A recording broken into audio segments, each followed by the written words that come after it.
Hi, you're on the Reddit Confessions channel. Her voice carried through the walls like it was rehearsed. Everett still works that spreadsheet job, she giggled mid-whine. He stares at graphs all day like he's decoding the freaking matrix. It's cute, though. Boring, but cute. Then came the kicker, the kind of laughter that doesn't bounce off walls, but slices through them. I was in the garage at the time, standing next to a broken flashlight I wasn't fixing, pretending I needed something off the shelf. I just didn't want to be in the house while her girls' night turned into another round of roast the husband. They do this once every few months. Tessa invites her 2 coworkers over, opens the expensive wine I didn't know we owned, and performs. She performs me. She has this voice she uses, soft, nasal, just mocking enough to sound playful but sharp enough to make me feel like a character in a sitcom I didn't audition for. She tells them I just buy stuff for a living. I remember whispering out loud, "Cool. Great summary." Here's what she doesn't know. Her company, the one that just pitched the biggest client of their decade, they had a ghost competitor on that contract. A bidder no one saw coming. Me. Well, not me exactly, but the firm I work for, and more specifically the team I lead. Yeah. The spreadsheet guy, the quiet one. We don't advertise. We don't do lunches. We don't circle back. We study. We wait. We swoop in with cleaner numbers, better terms, and zero emotion. And when I saw her company's logo on the bidding list 3 weeks ago, I didn't smile. I didn't plan revenge. I just did my job. By the time her office got the rejection call, the ink was already dry. Our firm had the deal, and the only thing I left behind was a black folder. One her team had used to present their pitch. It was returned to them, sealed. Inside it, just one thing, my business card. That night, she walked through the door with her phone in one hand and the folder in the other. I was on the couch watching some old documentary about bridges. She opened the folder. She saw my name, and her hands actually shook. Tessa didn't say anything right away when she saw the card. She just stood there, staring at my name like she'd never seen it before. For a second, I thought she was going to drop the folder. Her grip tightened instead. Her mouth opened like she wanted to ask something, but she shut it just as fast. She looked pale, no, not just pale, stripped, like her skin had been peeled back and something underneath had been exposed that wasn't supposed to see daylight. I kept my eyes on the TV. Some engineer was explaining how they designed a suspension bridge to sway in storms without snapping. The irony was not lost on me. She finally broke the silence. "What is this?" I didn't move. I didn't answer. I just reached for the remote and paused the documentary. "You know what it is," I said calmly. "Or maybe you don't. You called it boring, remember?" She flinched like I'd hit her. "Wait, are you telling me that you were behind the bid? That company, Arcadia Consulting, that was you?" I gave the smallest nod. "Not all of it, just the part that beat yours." Tessa dropped the folder onto the floor, and pages scattered like confetti at a funeral. Her phone buzzed in her hand, lighting up with a dozen unread Slack messages. I knew exactly what they said. They were probably still in damage control mode, trying to figure out how they lost the contract they thought they had in the bag. Her team was already pointing fingers. They just didn't know the finger should have been pointed at the man in her living room. She started pacing. "You knew we were pitching. You knew how much this meant to me, to my team. And you sabotaged us." I stood now, slowly, not aggressively, just enough to make her realize I wasn't going to let her rewrite the story. "I didn't sabotage anything. You made your pitch. We made ours. Ours was better. That's how business works, remember? You said it yourself. Clients don't care about loyalty. They care about impact." Her own words, from a conversation she thought I hadn't heard. She always assumed I wasn't listening, but I was. Every time. I heard every dismissive joke, every offhand remark to her friends about how I was too quiet, too plain, too small to understand the world she was climbing into. I let all of it sit in the room between us, like smoke that wouldn't clear. She sat down on the edge of the couch and finally looked up at me like she was seeing me. Really seeing me. For the first time in years.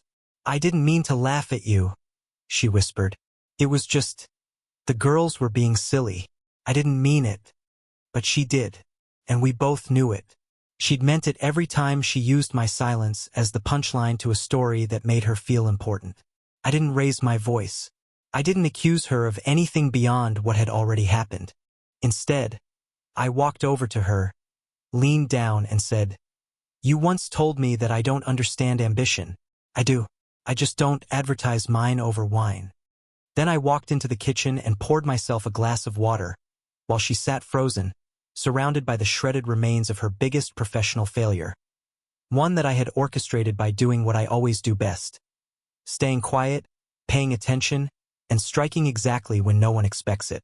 She thought the worst part was losing the contract. She hadn't realized yet. That wasn't even the beginning. She didn't come to bed that night. I heard her in the guest room, pacing for hours.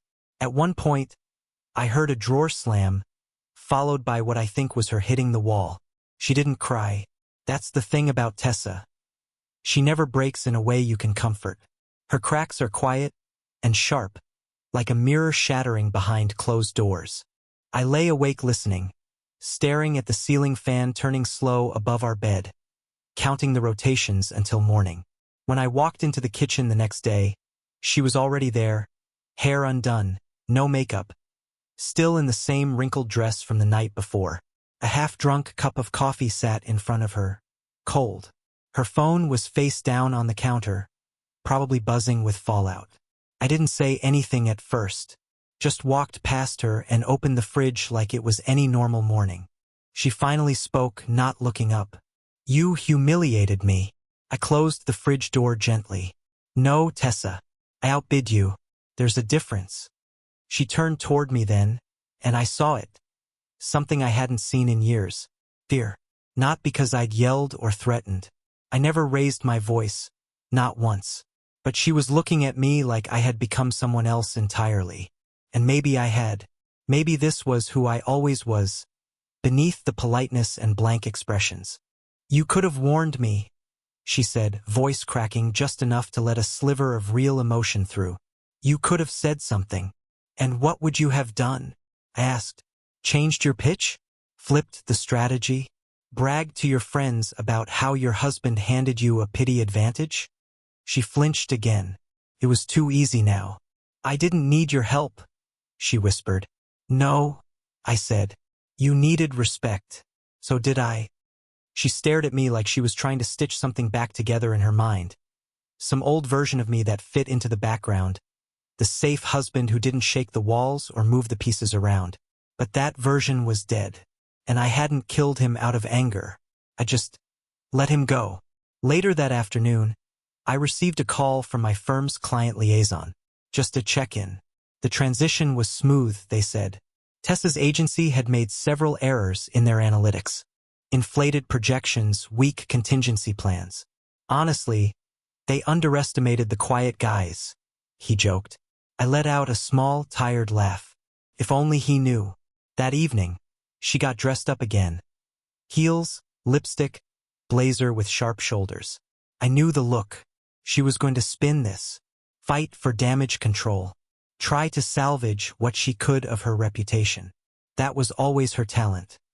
Looking composed even when the floor had collapsed beneath her. At the door, she paused. "You know, this isn't over." "I know," I said, barely glancing up from my laptop. "It never is with you." She didn't respond. Just shut the door behind her a little too softly, like even she didn't believe in her own exit. I opened a hidden folder on my desktop. Not for work. For me. Inside were screenshots, messages, emails, invoices, collected quietly over the past 6 months. I hadn't planned to use them. Not until I noticed a particular name show up more than once. Mark K. Always in her work emails. Always marked confidential. And always outside business hours. You see, I may have orchestrated the fall of her company's biggest pitch. But now, I was starting to wonder if she'd been orchestrating something else. Something personal. And this time, I wasn't going to stay silent. I didn't ask her right away. That would have been too easy for her. Too expected. Tessa knew how to spin a question into pity. Knew how to twist confrontation into a performance where I'd end up apologizing for being too sensitive. So I waited, quietly, just like always.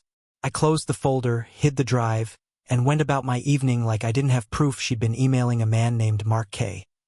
After midnight for weeks.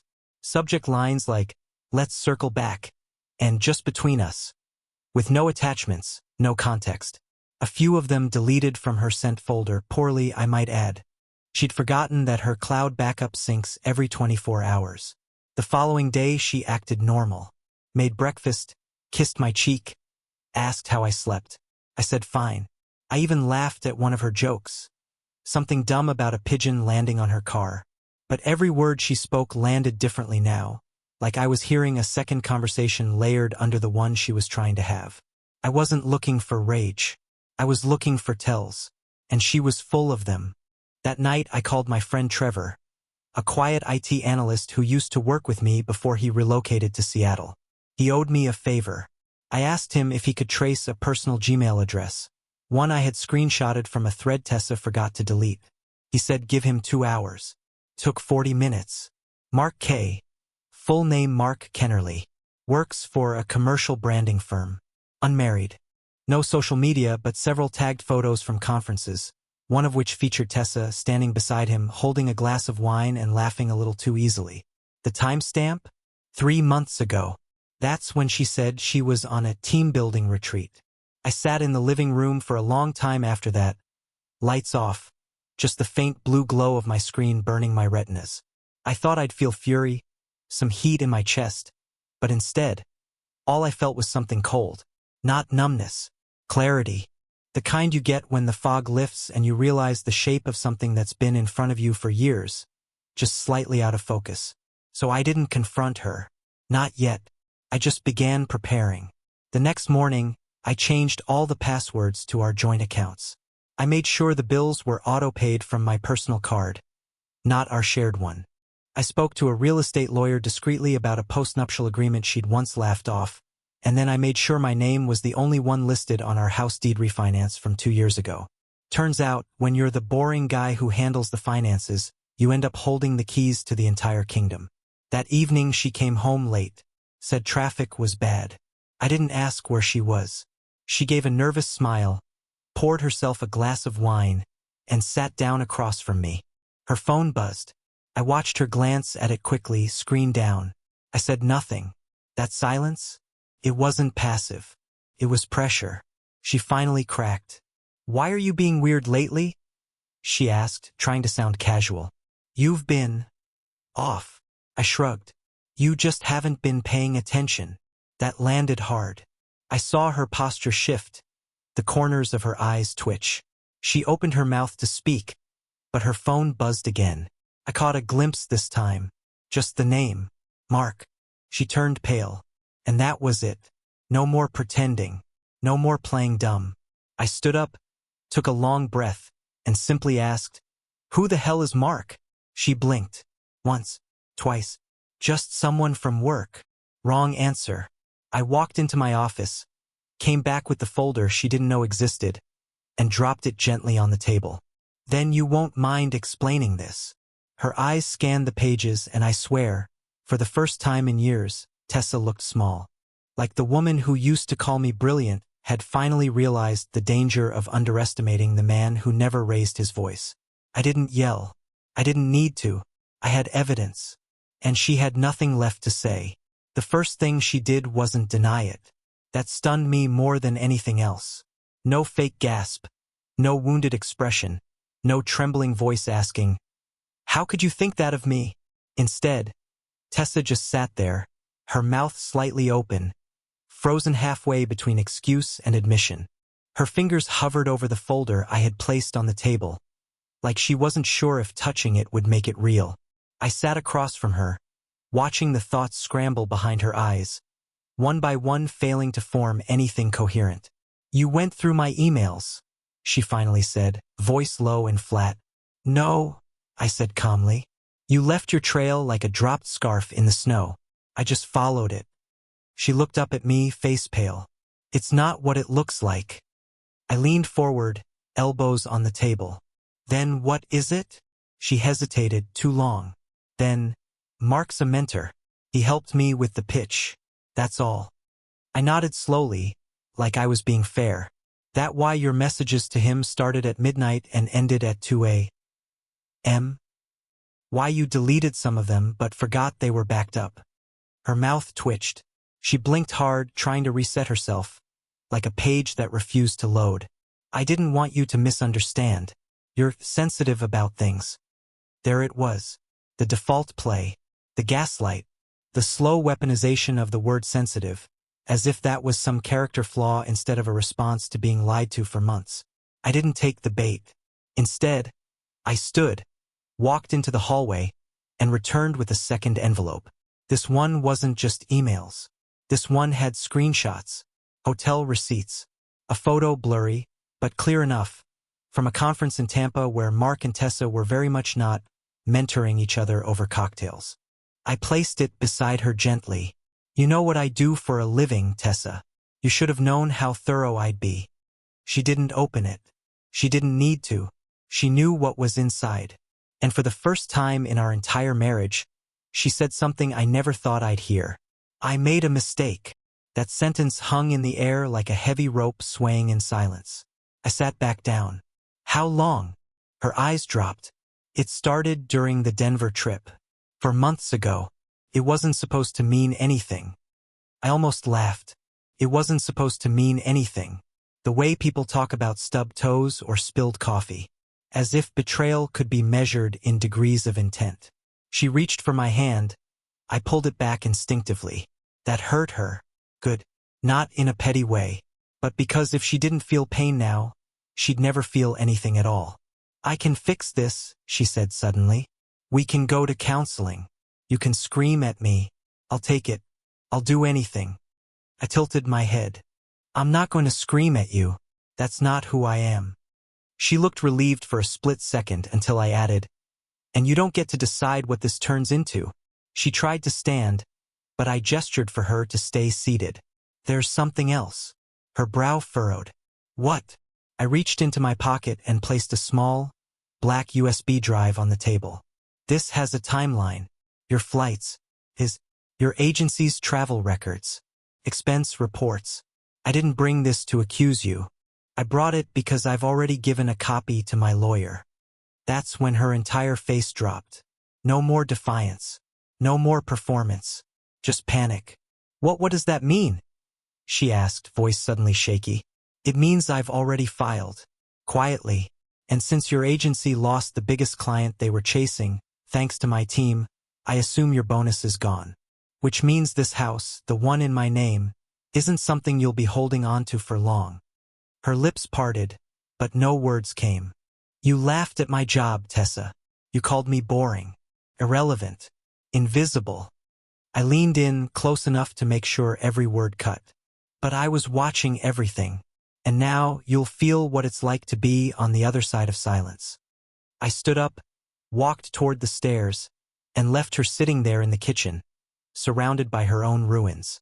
And for the first time in a long time, I actually slept like a man who wasn't afraid of being underestimated anymore. The morning after I told her about the lawyer, she tried to pretend nothing happened. I woke up to the smell of pancakes, my favorite, oddly enough, and the sound of music playing softly from the kitchen. She was humming. It was a weird, forced kind of cheer, like she was trying to rewind the last 48 hours and drag us back to some version of normal that had never actually existed. I watched her from the hallway for a moment before stepping in. She smiled at me too quickly, overcompensating, like she'd just slapped a fresh coat of paint on a house with termites in the walls. Morning, she said, sliding a plate onto the table. I thought maybe we could talk. Eat first. I didn't sit down. Tessa, I said, voice even. You know I'm not staying, right? Her face fell, but she recovered fast. You don't have to decide that right now. People work through worse. That's just it, I said. You don't even understand what the worst part was. She blinked, clearly confused. You mean Mark? No, I said. That wasn't the first betrayal. That was the last one. She leaned against the counter, arms crossed, defensive already. Then what? I took a breath. You started treating me like I was disposable long before Mark. It started with the way you talked about me to your friends. The way you rolled your eyes every time I mentioned my work. The way you stopped asking me about anything that mattered to me. I could have written a book and you'd have skimmed the back cover. She looked down, silent. I'm not leaving because you cheated, I continued. I'm leaving because you stopped seeing me years ago. Mark was just the first person who noticed. I left the pancakes untouched on the table. I wasn't hungry. I hadn't been for a while. Later that day, I stopped by the bank and closed our joint account. I transferred my half to a new one, left hers intact. I wasn't out for blood, just freedom. The papers were already filed, quietly delivered to her inbox with the subject line, "Your signature required." I didn't need a dramatic confrontation. I just needed her gone from my life like a page I'd finally decided not to finish reading. But what I didn't expect, what hit me harder than anything, was what I found when I got home. The house was empty. Not just quiet, empty. Her clothes were gone. Half the bathroom shelves cleared. The ring I gave her was sitting in the middle of the coffee table, next to a hastily scribbled note. I didn't know you were capable of this. I guess I never really knew you. No apology. No explanation. Just that one line like it was supposed to sting. But it didn't. Not anymore. Instead, I walked up the stairs to my office, locked the door, and opened the drive one last time. Not to review the evidence, I didn't need to. It was already with the attorney. I opened it because hidden in the folder was something else. Something she never knew existed. It was a project I'd been quietly building for a year. A startup idea, fully structured, funded, and nearly ready to launch. Something that would take me far away from procurement spreadsheets and into something that mattered to me. And now, without her in my ear telling me it was too risky or too boring to sell, I could finally move forward without hesitation. She took my time, my trust, my pride. But she didn't get to take my future. She thought I was boring. She thought I was harmless. She thought I would stay. But when she laughed at my work, what she really did was wake up the part of me she had buried years ago. The part that watched, learned, planned, and waited. And now I was the ghost she'd never outrun. 3 days passed without a word from her. No calls, no texts, just silence. I didn't expect an apology, but I expected something. Even when Tessa was cruel, she was never quiet. That was her weapon, noise. A flurry of words, dramatic statements, arguments that spun in circles. But this time, nothing. She vanished like a ghost, leaving the echo of herself behind in empty drawers and a faint scent of her perfume on the hallway rug. I thought maybe it was over, that she'd retreat, regroup, and go hide under the illusion of starting over. But then, on the 4th morning, something changed. It started with the knock. Not loud.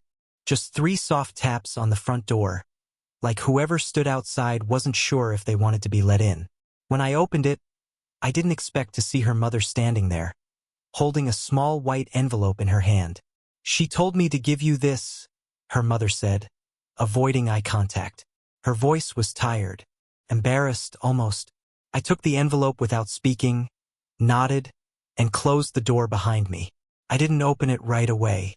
I walked to the kitchen, poured a cup of black coffee, and stood at the counter staring at the thing like it might hiss if I touched it wrong. When I finally opened it, all it said was this: "Meet me at 314 West Granger Street. Noon. One last conversation. Please." No explanation. No apology. Just a time, a place, and a vague plea.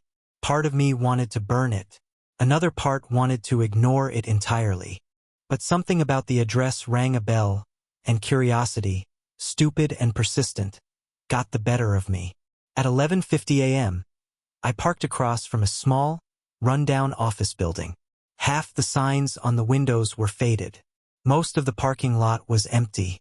Only one car stood out, a sleek black sedan I recognized immediately. Mark's, of course.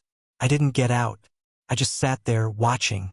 At 12:04, the door opened and she stepped out, dressed in gray slacks and a blazer, her expression unreadable. Mark followed close behind. He reached out to touch her back. Comfort, maybe, but she stepped forward and away from him, her posture stiff, her hands clenched. She was unraveling, even if she didn't want to show it. I waited until Mark drove away before I got out of my car. She was already standing by the curb, arms crossed, jaw tense. "You came," she said, like that fact alone proved I still cared. "I wanted to see what lie you'd go with this time," I replied. She flinched but didn't argue. "This isn't about Mark," she said quietly. "Not anymore. He's irrelevant." I raised a brow. "Wasn't irrelevant when you were meeting him in hotels and deleting the receipts." She didn't deny it. Instead, she reached into her purse and pulled out a thin stack of papers. I didn't take them. "It's a job offer," she said, "from a firm across the country. New city, clean slate. And you want me to care why?" I asked. She paused. "Because I thought maybe you'd want closure." That word again. Closure. Like it was some bandage she could slap on everything she broke and then feel righteous for walking away clean. I didn't touch the papers. Instead, I pulled out my phone and showed her a photo I had taken earlier that morning. Her face twisted. It was a picture of a large sign, bright red, nailed to the front lawn of our old house. The one in my name. It read, "Property sold, no trespassing." "You sold the house?" she asked, her voice cracking for the first time in days. "No, I sold my house. You just used to live in it." Her eyes went glassy. "Where will I go?" I turned to leave. That's not my question to answer anymore. Behind me, she didn't follow, didn't beg, just stood there, still holding that job offer like it meant anything to me. I drove off without looking back, feeling lighter than I had in years. It wasn't revenge. It was release. A week later, I stood in a small apartment on the top floor of a building with creaky wood floors and sunlight that poured in without asking permission. It wasn't fancy. It didn't smell like lavender candles or have curated throw pillows. But it was mine. Every piece of furniture, every chipped mug, every late-night silence. It was all mine. I didn't bring much from the old place. Just a few books, my laptop, and a box of things that actually meant something. There was no room here for hollow souvenirs or photos that belonged to someone else's idea of love. I left all that behind, right where it belonged, in the hands of someone who thought I'd never notice when she started looking through me instead of at me. The divorce went through faster than expected. No kids, no house to fight over. She didn't contest anything. Maybe she knew she'd already lost long before the papers arrived. Last I heard, she took that job across the country. Good for her. She can reinvent herself as many times as she wants. I won't be watching. As for me, I launched my project. The one I'd been quietly building behind closed doors while she laughed about my boring spreadsheet job. Within 3 months, I had my first round of funding. 6 months later, I signed my first major client, ironically a competitor of her former agency. My name started showing up in places it never had before. Not because I chased attention, but because I earned it. And then something strange happened. I got invited to speak at a conference. Not just attend, speak. I remember stepping up to the podium, adjusting the mic, and looking out at the crowd. Somewhere in the back, a woman laughed quietly at something her coworker said. For a second, I was right back at that dinner table, hearing Tessa mock me like I was invisible. But this time, I wasn't invisible. I was the one with the mic. I smiled, not because I was trying to prove anything anymore, but because I didn't need to. The best part of my story isn't that she lost. It's that I found myself again. And this time, no one's laughing. Not unless it's with me. Thank you for watching Reddit Confessions. Now it's your turn. Tell us in the comments, which part of the story hit you the hardest? The silent betrayal, the business card, or the final sign on the lawn? Don't forget to like, share, and subscribe for more true stories where the quiet ones finally get their voice back.